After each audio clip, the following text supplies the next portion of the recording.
जफर भाई, आज आप उलेमा हजरात के साथ मुमरा पुलिस स्टेशन आए, क्या बात है, क्या शिकायत आप लोगों ने दर्ज कराई?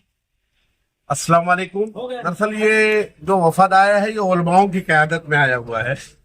संभल में जिस तरीके का हादसा पेश आया, जिस बर्बरियत के साथ 5 मुस्लिम समाज के लोगों को गोली मार दी गई, बेकसूर लोगों को, निहत्थे लोगों पर जिस तरीके से गोली चलाई गई, ये बहुत ही शर्मनाक वाकया है। कोर्ट का ऑर्डर था, कोर्ट ने पहले भी ऑर्डर दिया था, सर्वे हुआ था।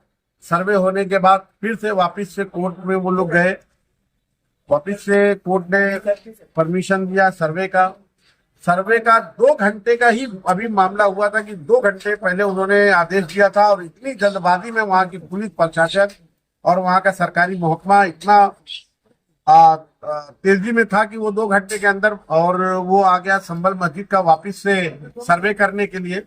सर्वे करते टाइम जो ऑफिसरान वहां मौजूद थे, पुलिस ऑफिसरान, सरकारी महकमा के लोग, वो लोग जय श्री राम का नारा लगा रहे थे। ठीक है, जय श्री राम के नारे पर हमको कोई वो नहीं, आपत्ति नहीं है, लेकिन किसी धर्म के धर्म की मस्जिद या इबादत गाह पे जाते वक्त आप इस तरीके का अगर नारा लगाएंगे तो किसी के भी जज्बात को ठेस पहुंचती है।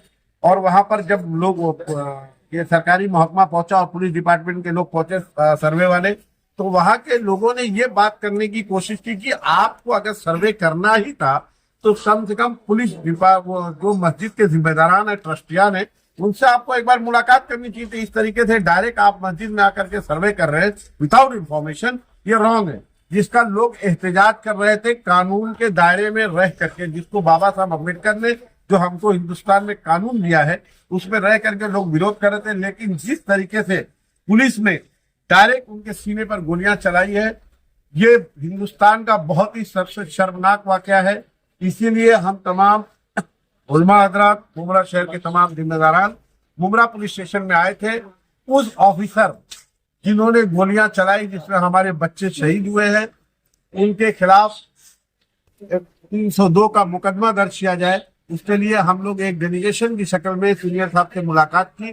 सीनियर साहब ने कहा है कि हम अपने आला ऑफिसरान से मीटिंग करेंगे, मीटिंग करने के बाद आपको बता देंगे कि किस तरीके से FIR दर्ज हो। इसी सिलसिले में हम लोग यहाँ तशरीफ लाए थे, और उसी तरीके से देखे हिंदुस्तान के हालात दिन दिन खराब होते जा रहे हैं। अजमेर शरीफ की दरगाह पर भी इस तरीके का पिटीशन एक दायर की गई है। मेरी सरकारी महकमा से अपील है कि इस तरीके की जो भी पिटीशन दायर करने जाते हैं कोर्ट में, सबसे पहले उनको चाहिए कि वहां के लोकल पुलिस स्टेशन में एक इंफॉर्मेशन दे कि भाई हम फला चीज, फला मंदिर, मस्जिद के खिलाफ एक पिटीशन दायर करने जा रहे हैं। पुलिस स्टेशन को ऐसा लगता है कि हाँ ये जायज है, ये करना चाहिए, तो उनको परमिशन देनी चाहिए। नहीं तो मैं कोर्ट से भी अपील करना चाहता हूँ इस तरीके की पिटीशन दायर करके जो हिंदुस्तान की फिजा और हिंदू मुस्लिम भाईचारगी को खत्म करना चाहते हैं, ऐसी पिटीशन को उठा करके फेंक देना चाहिए, और ऐसे लोगों के खिलाफ सख्त से सख्त कानून लाना चाहिए। और अगर ये पिटीशन झूठी साबित होती है, क्योंकि उसमें पूरा पुलिस महकमा, पूरा प्रशासन, 2 धर्म के लोग टेंशन में रहते हैं, ऐसे लोगों को ऊपर 302 का मुकदमा लगाकर सरेआम चौराहे पर लटका देना चाहिए, ताकि दूसरे लोगों की कभी हिम्मत नहीं पड़े। कभी अजमेर दरगाह की सिर्फ कितने लोगों की आस्था है, तमाम हिंदू मुसलमान भाइयों की आस्था जुड़ी हुई है, उसकी पिटीशन दायर कर दिए। और मुझे समझ में नहीं आता कि सारी मस्जिदों के नीचे ही सारी चीजें मिल रही हैं। ये कौन सा दौर आ गया? कौन लोग हैं वो लोग जो इनको शय देते हैं? बहुत शर्म की बात है, ये हमारे लिए बड़े अफसोस की बात है। ऐसा लग रहा है कि हमारे साथ हम लोग कहाँ जाएं, हमारे साथ तो ऐसे नहीं। मैं बार बार कहता हूँ, देखिए, इसलिए बार बार कहता हूँ, तुम्हारा मुहाफिज सिर्फ अल्लाह के सिवा कोई नहीं है। अल्लाह की रस्सी को मजबूती से पकड़ो। हमने क्या किया? अपना ईमान दूसरों के हाथों में रख दिया, इसलिए हमारे साथ ये वाकया पेश आ रहा है। इसलिए हम पुलिस स्टेशन में आए थे। हम इंशाअल्लाह पूरी कोशिश करेंगे FIR दर्ज कराने। मौलाना साहब, सबसे पहले आपका नाम बताइए, कौन सी जमात से ताल्लुक रखते हैं आप? अहमद कासमी, मैं उलमा देवबंद से ताल्लुक रखता हूं। आप भी पुलिस स्टेशन आए थे? जी, हम इसी संभल के मामले को लेकर के आए थे। जब एक बात पावर करा दी गई थी कि भाई 1947 से पहले की जो भी इमारतें हैं इनके खिलाफ कोई कार्रवाई नहीं होगी। 1991 में बिल पास हो गया था, इसके बाद कोई कार्रवाई नहीं होगी। फिर याचिका दाखिल करके और उस पर इमीडिएटली कार्रवाई करना, ये जो है सरासर जुल्म और ज्यादती। ये खास करके एक ही तबके के लोगों को जो है डायरेक्ट फायरिंग करना, हालांकि पुलिस को इख्तियार है, अगर वो चाहते तो दूसरे तरीके से मजमे को मुंतशिर कर सकते थे। आंसू गैस छोड़ते या पैर में गोली मारते, सीधा जो है सीने पर गोली मार करके नौजवानों को शहीद कर दिया गया। इस सरासर जुल्म और ज्यादती। दूसरी बात ये कि भाई ख्वाजा गरीब नवाज की दरगाह 800 साल पुरानी दरगाह है, सारे लोगों की आस्थाएं उससे मुंसलिक हैं। सब लोग जानते हैं कि बहुत पुरानी जगह है और 1991 में बिल पास यानी ये कानून पास हो गया था कि किसी भी इमारत की सर्वे नहीं की जाएगी।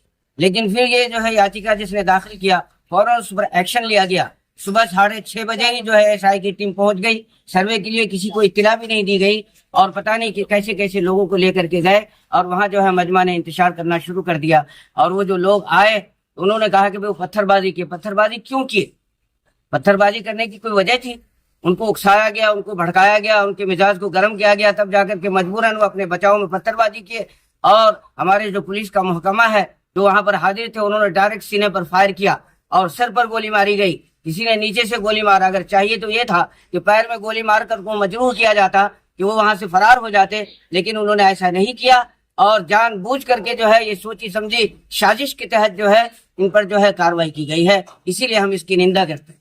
उम्मत मुस्लिमा इस वक्त परेशान है, क्या रहबरी उनकी की जानी चाहिए और उलेमा हजरत उनको क्या संदेश देंगे? उलेमा की जो है ये जिम्मेदारी है कि जो हमारी कौम परेशान हाल है उसके तो हम खुद जिम्मेदार हैं कि हमारे अंदर इंतशार है। मैं तो यही कहूँगा कि एक हो जाएं तो बन सकते हैं खुर्शीद मुबीन, वरना इन बिखरे हुए तारों से क्या काम बने। अगर हम एक हो जाएंगे तो दुनिया की कोई भी ताकत हमें पाश नहीं कर सकती है। जरूरत आज इस बात की है कि हम मुत्तहिद हो जाएं। अगर हम मुत्तहिद हो जाएंगे तो हम बिरादरान वतन के जो है उनके जो है भी काम आएंगे, वो हमारे काम आएंगे।